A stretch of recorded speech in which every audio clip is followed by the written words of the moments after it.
I don't know about you, but I am sick and tired of every time I hear about another auto manufacturer announcing a new electric vehicle. Guess what? It's over 100 grand.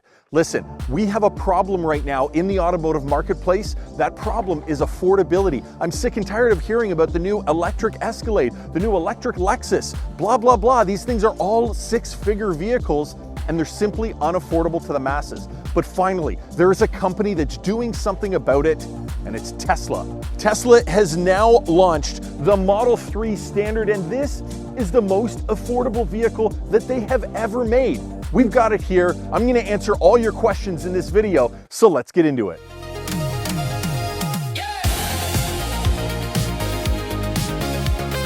The Model 3 Standard, I love this thing. I'm gonna say it right out of the gate because I've had some time to spend with this thing. Big thank you to Tesla for loaning it to me here for several days, but I was a little bit apprehensive at the beginning, hopping into this thing. I was like, oh, is it gonna kind of be loud, kind of rattly? I come from Legacy Automotive. I spent over 17 years selling vehicles that were built by other American companies, and worked in retail for almost 2 decades. And I can tell you that the lower sort of bargain basement models that they offered, the whole ride, the drive, the experience would change. It would really downgrade, but that is not the case with the Model 3 Standard. In fact, it drives extremely quiet, extremely smooth, and we're going to get into that in this video. But I want to draw your attention to some of the design cues on the front end of this thing. This thing is super cool. I love the fact that it doesn't look like a base model.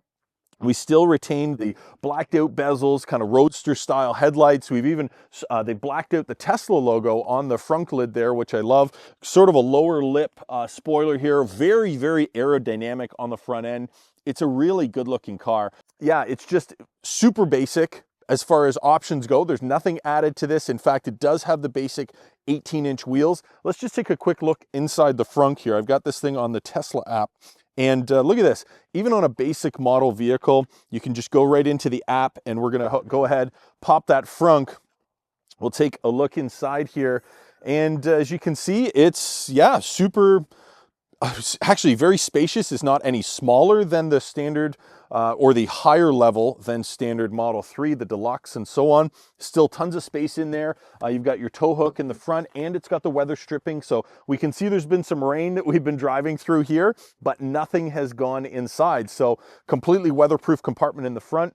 Got the washer fluid up front here. That's kind of nice. I think that was up in the corner on the last one.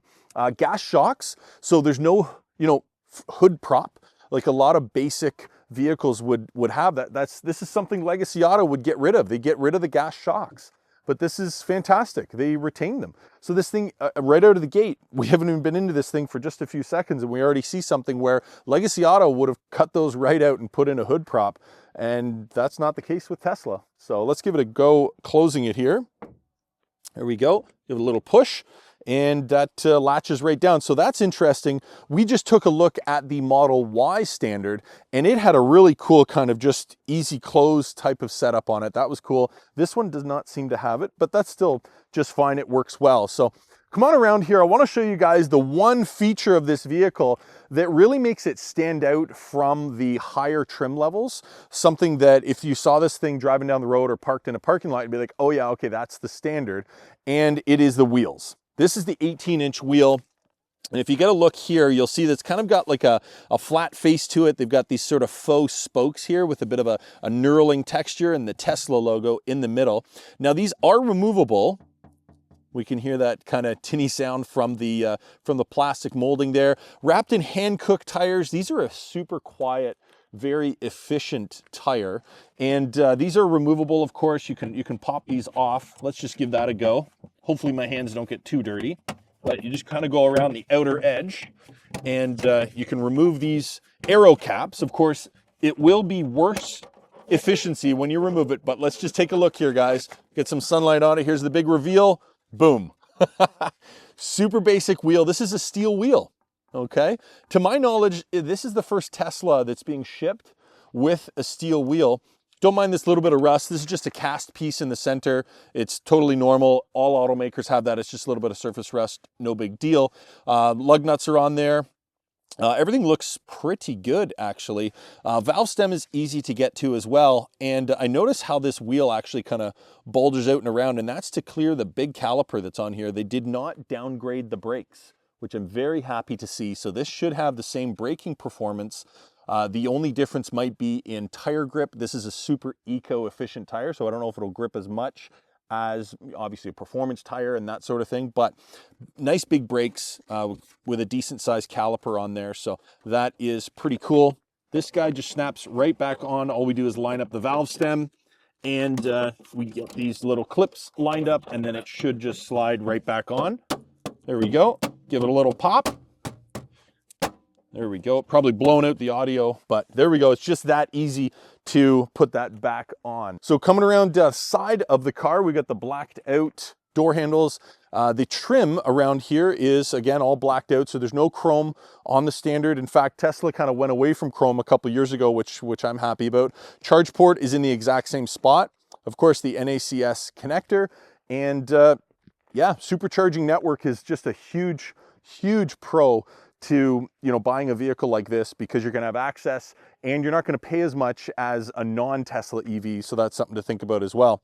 Around the back here, we've got the TESLA, kind of reminiscent of the original Roadster. They got rid of the T logo on the back trunk here as well. But here's something that I was really surprised to see. Okay, I kind of had some idea about the vehicle, but then I don't know, for some reason, maybe I just wasn't thinking about it. And I went to open the trunk and this happened. Like, what? This thing has a power trunk on a small sedan. Like, what? This is supposed to be the bargain basement package with nothing, no additional options. And here we have power trunk. Like, that's crazy. This is not standard. This is not stripped down. Again, in Legacy Automotive, they would have ripped that out of there. Even in a mid-level model, they would have gotten rid of that. So in the trunk, we have a J1772 adapter. This is just the front license plate, but if you have a look inside here, you're going to see just a cavernous amount of storage. Down the bottom here in a gas car, that's where your gas tank would have been. Here we have storage. We got storage on the right side, storage on the left side, little faux floor piece here that kind of just lays in place. There we go. Get that on track. There we go. There's the trunk. Very nice bit of storage space in that trunk there. Love that. And the, let me just put these back down the bottom. And the back seats fold down too for additional cargo. If you want to put skis in there, something a little bit longer, you'd be amazed at the amount of cargo you can get in the back of this thing. But yeah, that power trunk, man, I was surprised to see that. Really, really nice paint on this thing. I think it's black, but it's kind of like got this brilliant crystally sort of metal flake. There's purples and greens in there. Really pretty paint on this thing. So 18-inch wheels, that's really the only giveaway. Other than that, you would have no idea that this is the, you know, the standard. Now they do have the optional wheels, so you can make it look like the Deluxe if you want to change out the wheels. It will eat a little bit of efficiency. So range on the Model 3 Standard is 321 miles. It's an easy number to remember, 321. And that's a phenomenal amount of efficiency for a package like this. Again, price point, this is mid-30s. So it's really a ton of value when you're looking at some of the features, you know, gas shocks in the front trunk there. We haven't downgraded the front trunk at all, which is fantastic. We have the power rear trunk, mind-blowing, app access, all that good stuff. But check this out. Glass roof. Let's open up the back seat. And if you guys get a look here, you'll be able to see that this thing has a multi-panel glass roof. And just take a look at that. Really beautiful, expansive glass roof. We've got the LED lights in the ceiling there. This is all solar tinted as well, so you're going to be protected from harmful rays from the sun. It's really, really quite beautiful. Here's the window sticker. They left that in there, so let's take a look. Yeah, so there's no additional options. It just says standard rear-wheel drive. But what's interesting, look at this. I've never seen this before. So we call this the Mulrooney label in Canada, where I'm from, or the window sticker. But this says Tesla Model 3 Standard RWD, so rear-wheel drive, but it designates the wheels. That's very interesting. I mean, I spent almost 20 years in automotive, and I have never seen a vehicle option or feature denoted in the trim level. So that's kind of interesting. And I wonder why Tesla's doing that. Maybe that's to help with people, I don't know, on the lot or something like that. But anyways, kind of interesting. Take a look inside. Well, we got the door open here. check that out. Really nice textile seats. So these are kind of a two-tone combination. We have the vinyl surround. They're, well, leatherette they call it, but really nicely done, very tastefully done. The bolstering is all done in that, and it's very easy to clean, that man-made leather. Very nice vegan leather, I think they call it. This is a textile seat, almost like denim, kind of like a pair of jeans, but sort of a graphite gray type color. Really kind of cool. I'm going to go around the other side, and if you guys look right through the car, you'll be able to see, looking right through the car at me, we can pop this, I think we've got a center armrest. There we go. So 2 cup holders here, little rubber liner there. That's nice. Armrest. This is all padded. I love that, actually. 2 USB ports. So there's no screen here in the back, but we've got dual USB-Cs and some venting here. And what else have we got? We got latch tie downs for the child seats. Rear seats fold flat as well, so that's kind of cool. We can access the rear. And door paneling. Let's take a look at the door paneling. You can see on the side here, we've got kind of a gray textile material. We've got the stitching too, so this is nice. Again, to me, this isn't standard. Like, this is really nice materials. They didn't cheap out here. This has got that sort of vegan leather on the top, on the handle here. Even the bottom of the door, look at this. This is all padded. This is really nice. And they've got a nice carpet, sort of a carpet lined map pocket on the door. So if you put items in there, they're not going to clang around. This is very nice. This is premium. This is not basic junk. You know, like, again, if this was a vehicle from the brands that I used to sell, this would have been all hard plastic and just really hideous. But this is beautiful. Even a padded armrest. Like, this thing, look how padded that is. If you come in here and zoom in, you'll see that my thumb is just really, oh, my hands are filthy from those rims. Don't zoom in on that. Let me see. Oh, here, let me just zoom in on this here. Yeah, so you can zoom in and you can see that this is like really cushy. Very, very nice. So coming around to the front, take a look inside here. Driver area, almost indistinguishable from the higher end models. They've brought that gray sort of denim material, textile, up onto the dash there. We have it in the center inlays of the lower back and chair seat as well, and tons of the vegan leather use. The steering wheel, which I was, again, very surprised to see. This is not urethane or plastic or anything like that. It is wrapped in that same vegan leather with a French stitch up the inside. It's the same wheel that you get in the deluxe model. And again, like, this is just something that Legacy Auto would have stripped out. They would have put that ugly kind of urethane, you know, injection molded steering wheel into their vehicle, into their base model, but not Tesla, man. They give you the nice stuff. So I gotta say, like, I'm pretty impressed so far. But if I get in here, I can tell you I have tons of room. Actually, I'm sure I could take a little bit more time and set up the seat, but just hopping in here, I have just acres of headroom. I'm 6'2", and I probably have 4 or 5 inches of headroom here. I could probably play with the seat a little bit more. It's got the same sporty steering wheel. We've got the little thumb locators here, really nice. I see they've added back in the turn signal stock.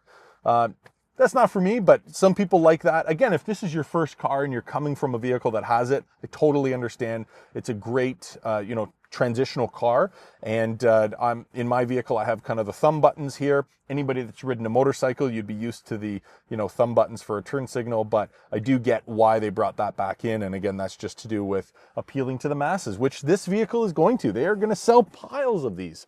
Now, they did take out some of the things that are really like not necessary. They're kind of like nice to have, like to have air conditioned seats. That's nice to have. Heated seats, on the other hand, especially if you live in Canada, where I'm originally from, man, I would almost argue that they're kind of a necessity, especially in an electric car, because by turning on the heated seat, you're putting heat directly on the body. It's much more efficient. And this vehicle has heated seats. So heated front seats, even a heated steering wheel. Again, a heated steering wheel is like not a necessity. It's like put some gloves on, right? You'll be fine. But Tesla didn't cheap out. They put the heated steering wheel even in the Model 3 Standard. So again, we're getting into a lot of features that traditional automakers would have ripped out of the vehicle. Tesla didn't. They still deliver. So a lot of nice features. They took out, okay, LED ambient lighting. Do you really need that? No. Is it cool to have? Of course. But the reality is that in this particular vehicle here, you're still going to be very happy that you're in a Tesla with all of this fantastic technology. So I want to tell you a little bit more about the interior, about the ride and that sort of thing. So let's hop in the car and let's go for a drive. All right, so driving the Model 3 Standard. So we've got some great features here. We've got the swipe to drive, which is great. You can actually program it so you just put your foot on the brake and it automatically goes into drive or reverse based on what it sees around you. Super quiet, really just a very nice driving vehicle. The controls are super intuitive. I love the format of the steering wheel. Now all Model 3s have this steering wheel. Model Y does as well. The overall NVRH, so the noise, vibration, harshness in this vehicle is really low. The windows even, on a vehicle that is supposed to be the base model, we used to call them the stripper model in the car industry, double pane glass, look at this is crazy. Like, it's just wild, the amount of quality features that they put into this vehicle is actually quite shocking. I can't say enough good things about it because I'm comparing it to what I came from in traditional Legacy Automotive, and this thing is just still packed with features. We've got dual zone temperature control, touchscreen vents, some nice features. They've got the heated seats, we've got the heated wheel, we've got the power seats as well. Now they have moved, if you look here on the dash, you'll see that they have moved the power seat controls to the screen, which I love. I really hope that Tesla gives us this as a software update, even for vehicles that have the buttons on the side of the seat. I have an older 2014 Model S, and it has the power folding side mirrors on that particular vehicle as a hard button right beside the window switches. And they actually, several years later, added it as a button on the touchscreen. So obviously they can do that type of thing and have the hard and soft button, if you want to call it that. So I'd love to see that for the power seat controls too. But easy to use. We've got cameras all around. So driving the Model 3 Standard, it is just a great ride.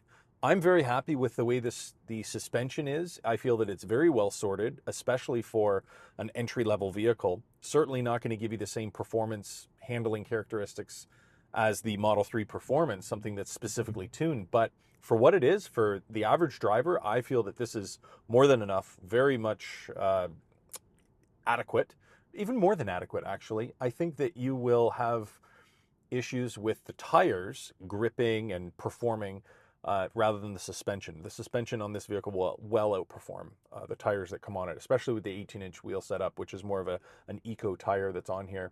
As far as handling characteristics, I think it's great. It's a rear-wheel drive, so you don't have the extra weight of the front drive unit up front, and you have 295 horsepower coming out of the back end of this thing. So it handles really well. You can punch it as you're apexing through a corner. You're finishing out that corner. You can put the power to it, and the rear is just going to kind of push that car through the curve. It's got a great feel to it. Again, more than enough, more than adequate. Over 300 foot-pounds of torque. I think it's like 309 or something like that. So the stats on the car are very attractive. Again, 321 miles of range. The battery size is a little bit smaller than some of the other trim levels. It's only, I think it's 69, of course, 69, thanks Elon, kilowatts power. And, I think that it's again, like, just a great package. Like, it's a ton of value. Being in the mid-30s, the car doesn't feel, super cheap. It really does not. I mean, I'm looking for faults with it. I really am. Again, I like I said at the earlier part of the video, I was very I almost like standoffish to this vehicle. I was like, I'm have some reservations. I wasn't expecting a whole lot, and I've been pleasantly surprised. So there's a few physical features that I found that are not standard, but on the standard Model 3, but also how it drives. It doesn't drive like a basic econo box. It really has a great athletic feel to it. It's very quiet. We got the double pane glass. It's got great feel in the regen, the motor modulation. That's one thing that Tesla does so well, is throttle input is just perfection. It's just so smooth. It's just buttery smooth. The steering feels great. Yeah, great. Zips up to, what was that, 55? Very quick. Plenty. Like, it's not... It depends what you're comparing it against. Now, if you're comparing it against another EV or some other vehicle that costs twice as much or what have you, sure, okay. But there's no other gas cars like in the same realm that are delivering this type of overall package feel. And then you talk about cost of ownership and all of the other benefits to having an EV, being able to charge at home. It's really, there's no comparison. 69 kilowatt batteries, not going to take a heck of a lot of time to charge up, especially on level 2 and that sort of thing. Of course, you've got access to superchargers, and this thing rips on a supercharger. I think that anybody driving this thing is going to be more than happy with it. I would have no problem road tripping. I road trip all over North America. I would have no problem to rip this thing. You can car camp in here. You've got the camp mode as well. And overall, like ergonomics, you're not really losing anything going to the standard. Like it's just a couple things where I was specifically surprised. Surprised at performance. I was surprised how much range it had. I thought they would really cut the range back below 300 miles. They didn't do that. In fact, it was almost 10% above where I thought it would be. So that's pretty promising. The glass roof was a surprise. I thought they would close it off as well. And the power rear front, gas shocks in the front, power trunk, I should say, and the power seats. Especially the front passenger seat. They could have easily made that manual adjustment, put some levers in there and, really make it cheap. But all they did was move the buttons to the touchscreen. And I don't see that as a big deal, especially when you just set your presets and you can adjust that even from different users, drivers from the phone app. And again, like just all the tech, having the phone connect and being able to do all these functions of it remotely is fantastic. Sentry mode. There's just a ton of value in this vehicle.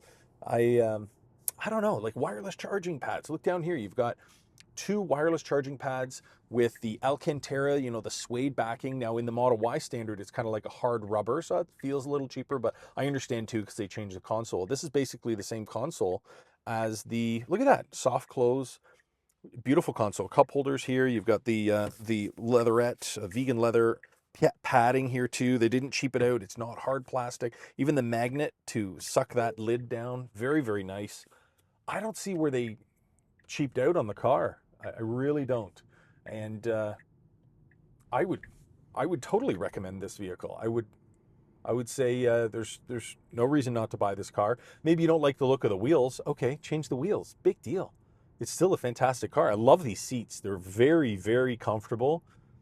Yeah, just easy to wipe down, especially having the bolsters as they're not a complete cloth, which on some vehicles, cleaning in between console and that sort of thing can be a bit of a pain. These ones, you just wipe it down. So very well thought through. Climate's great, heat's great, AC's great. Sound system is even decent. Like, it's not bad. It's, again, better than a lot of vehicles and certainly head and shoulders above of any, entry-level vehicle that you'd see from Legacy Automotive. So I would say there's really no problem there. Let's see here, take a corner a little quick. Yeah, man, this thing, you can rip it. It's got great handling. Great handling. It's got a good feel in the steering. Just taking it through a little parking lot here just to kind of feel. There we go, hard on the brakes. We're gonna turn left. Let's just punch it through here. Yeah, look at that. Man, what a hoot. It's a lot of fun. This car is great. So as far as the drive goes, it's definitely better than expected. Better than expected. And very smooth, very well sorted. Love the suspension. The brakes are great. I don't think anything about the drive is standard. It is certainly above standard, in my opinion. And so that's the first drive, my thoughts, the review on the Model 3 Standard. Appreciate you guys coming along with me here. I'm glad to see Tesla making a difference in the automotive landscape and bringing out vehicles that are packed with features, but are also bringing value and much more affordable. And we just don't have another $100,000 electric SUV. So for now, guys, that's it. We'll see you in the next video.